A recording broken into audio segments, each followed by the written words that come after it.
Majelis Permusyawaratan Ulama MPU Kota Langsa mengimbau kepada masyarakat untuk tidak melakukan kegiatan yang mengarah pada perayaan Malam Pergantian Tahun Baru 2025.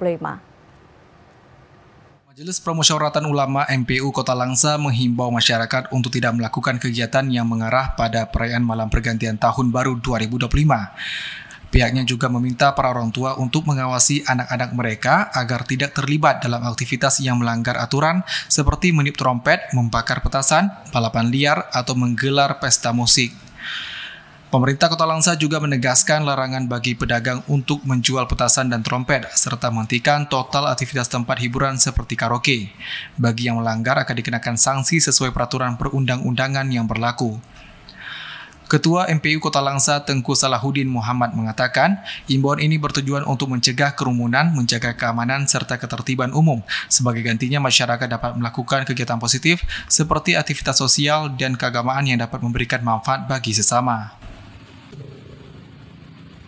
Bahwa agar semua warga masyarakat tidak melakukan kegiatan yang mengarah menyemarakkan malam tahun baru, malam pergantian tahun, seperti meniup trompet, membakar marcun, petasan, pesta musik, keyboard, karaoke, balap-balapan kenderaan, permainan, kegiatan huru-hara, dan sebagainya yang mengarah kepada menyemarakkan kegiatan pergantian tahun baru.